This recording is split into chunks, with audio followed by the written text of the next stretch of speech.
Good morning. Hey, welcome to part 14 of our series titled The Happy Life. This closes out this series. Man, I've enjoyed it. I've got a lot out of it. I've had people reach out to me that the Lord spoke to them through it. So, all in all, successful series. It's kind of fretting doing a long one, but it's worked. Good job. So um, today is a day of application, if you will. We've talked about, kind of going back a little bit in the series, we've talked about, your cage of comfort. We've talked about how when when you get in your cage of comfort, when you get confined, here's what I said. I said the enemy has you isolated, vulnerable, and ineffective for God. And a lot of times that breaks down to depression and how it affects people. So today, closing out this series on the happy life, I want to give you realistic steps, actual things you can do and apply to your life to break out of this cage, to break out of this confinement, to get a light in your life, and to have the strength to get out of it. Now, yes, I know that getting out of depression is easier said than done. I have dealt with it. I know several people that deal with it. I know it's not easy, and I don't mean to make light of the subject. But joy is internal. Joy is something we choose. One phrase that stuck with me through this whole series was when I said early on, and it said, make the choice to rejoice. And I told myself that a couple of times during the last couple of weeks. And, one time I told myself that, and I said, you're just covering it up. All you're doing is covering up the issue. But in choosing to rejoice, it gave me a different light on the issue. In other words, I was looking at it through a different set of eyes. Instead of looking at it through depression and anger, I was looking at it through joy. And I was able to solve it. So make the choice to rejoice. That's one. Number two, where does our strength come from for this? Where does our strength, when we're in the pits, when we're down, we realize we need to make a change, where does our strength come from? I've mentioned time and time again that accessing your joy and maintaining your joy is a spiritual battle. It's a mental process. And I can't help but think of, in the book of Isaiah, when the Israelites were going to war, God talked to them, okay? His nation was going to war, physical war, and he talked to them. And in chapter 41, verse 10, God tells us this. God tells Israel this. And it is extremely applicable to us as Christians going to war on the mental battlefield. And it says this. God says, do not be afraid, for I am with you. Don't be discouraged, for I am your God. I will strengthen you and help you. I will hold you up with my victorious right hand. That's key. It's very important that we remember that when we go to battle, when we decide to gird up our loins, strap on our boots, pick up the sword, and go to battle spiritually in our mind, don't be afraid, because God's with us. He's here to strengthen us. Okay? So how do we do it? How do we apply these things so that we change, so that we become the light? Actual application, not spiritual, stuff. I want actual application here. Now, I'm not saying spiritual isn't actual, but you see what I'm saying? First and foremost, number one, there's 7 of them, okay? So 5, 7 of them.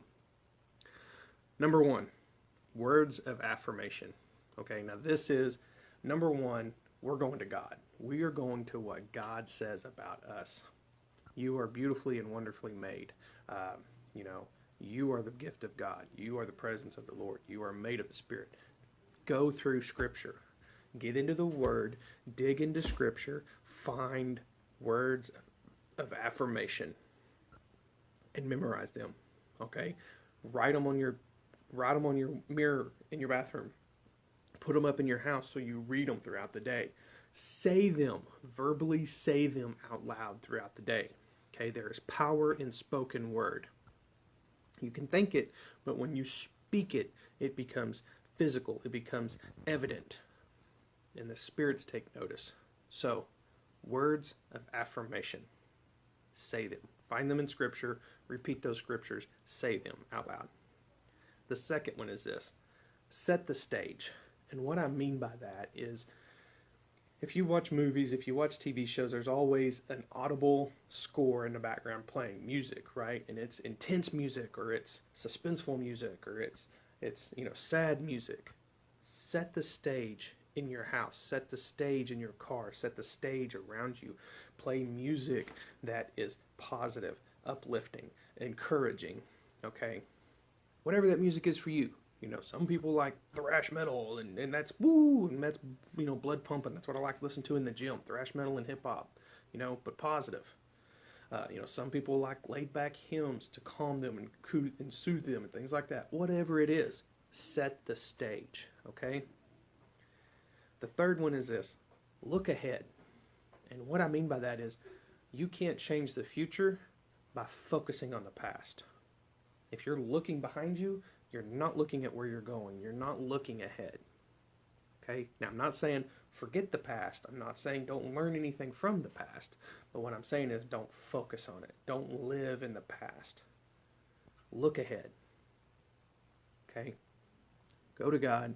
Look ahead. Plan ahead. Be ahead of the game. So, verse 3. Here we go. Words of affirmation. Talking to ourselves. Speaking out. Positive influence. Positive words. Set the stage. Positive soundtrack, if you will. Positive audio. Positive things. Third one is look ahead. We're looking ahead to the positives. Okay? Now, this is all, yes, it's stuff we do, but where does it actually start changing? Right here. Number 4 and number 5. They go together. But number 4 is this. Get outside. Get out of your house. Get outside. Okay? I can't go into all the medical reasons and the science behind it, but we as humans need 30 minutes of sunlight every day. 30 minutes of sunlight every day. I know people who've been in their house for like weeks, and they've never, and if they left, they got in their car, drove back, and that was it, okay? 30 minutes of sunlight every day. Now, this goes right, how to do this, I'll roll right into the next one. Okay, and that's number 5, and that's exercise. Okay, when you exercise, your brain releases endorphins that are feel-good endorphins. It makes your body feel good. And you're like, well, it hurts later. Yeah, well, do it again. It's your body saying, ooh, I like that. Do it again. But if you add the two together, here's how. Really simple, okay? Walk out your front door. Set a timer for 15 minutes on your phone. Pick a direction and walk. It's literally all you have to do. Walk for 15 minutes that way, and then turn around and walk 15 minutes back to the house. Guess what? You've got exercise, and you've got 30 minutes of sunlight. Notice I said sunlight, not do it at night in the dark. Sunlight, okay? But you can Google and look up all the different benefits and factors and reasons why you need sunlight, you need to be outside, and why you need to exercise, okay? I'm not going to jump into all that, but I'm saying do it. Apply it to your life. You will feel so much better, okay? All right. The 6th one, and this is one that I'm working on right now, sleep. The human body, the average human body needs 7 to 8 hours of sleep a day. I can't tell you the last time I had 7 hours of sleep. I seriously have no clue. I typically get 4, maybe 5, okay? That's not because I'm that busy and got stuff going on. It's because I'm not sleeping, okay? That's something I'm dealing with. I'm going to the doctors. We're working on it. Yay. But we need sleep. We need the rest. We've talked about that even in this series, in the series past, how we need our rest to rejuvenate the body, to release things, to release tension, things like that. So, sleep. Things you need to know about sleeping is set a time. Go to bed at the same time every day. That's key. The body likes a schedule. The second thing is, in the digital world we live in, an hour to 2 hours before you go to bed, you need to turn everything off. You need to turn off the TV. You need to turn off the tablets. You need to quit staring at your phone. Okay? Why? Because when digital phone, TV, computer, when digital images go into our brain, the brain processes them as makes the endorphins fire and the neurons go and it keeps the brain active and alive, and the brain's not relaxing. So when you try to flip off the TV and lay in bed and you're laying there and you're going, I just can't stop thinking. Well, it's because your neurons are going all over that place. But if you shut this stuff off about an hour and a half to 2 hours before you go to bed, guess what? Now the brain has time to calm down and relax. Okay? So, read a book. Not get a tablet and read a book, because that's still the digital imagery. Read a book, a hard book. Okay? Calm it down. Sit and visit with a friend. Sit out on the front porch and just watch the sunset. If it's already dark, watch bugs hit the bug zapper. I don't know, whatever. But turn off the digital about an hour to hour and a half before you go to bed. And that'll help you relax. Promise you. Okay, so that's sleep. Last one. Here you go. This is the tough one. You ready? Last one. Socialize. You gotta socialize. Okay? And I know if you're in the dark pit and you're trying to bring yourself out and you're trying to do these things, the last thing you want to do is to be out with people. I don't want to be with people. I want to take care of me. But you have to. As humans, we're designed to be around each other. We're designed to lift each other up and to help one another. That's the way God made us. You need to get out and socialize. I don't mean go to church on Sunday and go back home and not talk to anyone. But you were with people, so that counts. No, it doesn't. No, you need to go get coffee with your friends. Go to a movie with your friends. Go have dinner. Actually, a movie's not a good one. You're not really socializing. Go eat dinner with your friends. Get out of the house. Go with some friends and do something. Okay? Go to a baseball game. Go to a sporting event. Go to some sort of function, whatever, where y'all can talk and visit and socialize together. Okay? Get involved with activities at the church where you're helping, talking to people, things like that. Socialize. Number one, it gets you outside. It solves with that one too. But it opens up. And the Lord can speak to you through other people. And that's very key. Very key. So, I'm going to go back through them one more time, because this is a long one. But actual steps you need to do to have the happy life, okay? To bring yourself out of the pit, out of that cage of comfort that the enemy's got you trapped in. Number one, words of affirmation. Dig into scripture, find them, say them out loud to yourself. Set the stage. Play positive, upbeat, lifting music. Or, not necessarily uplifting, but you know what I mean. Positive music. Look ahead. Don't dwell in the past. Look ahead. Get outside. Get some exercise. Get some sleep. And socialize. Apply these things to your life. See how much happier you are. So to wrap this all up, to wrap up today, my daily drink for you is this.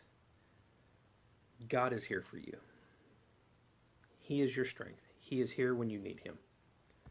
But we, each one of us, have to do the legwork ourselves. No one can do it for us. We have to do the legwork, and we have to reach out to God, and he's here for us. That's my daily drink for today. This wraps up our series titled The Happy Life. I'm going to dig in, see what I can find for next week. Next week could be an interesting one because we've got Disciple Christian Motorcycle Club's national run next weekend. So Thursday and Friday for sure I'll be at a campground. So I'm thinking about doing these live from the campground. But I will be finding another series for next week. God has not told me to take a break. Although I wanted to take a break, I'll be honest. He told me I can't. I got to keep doing them. So I'll do them. That's it for today. That wraps up this series. Y'all be blessed. Have a good weekend. And I'll see you Monday morning.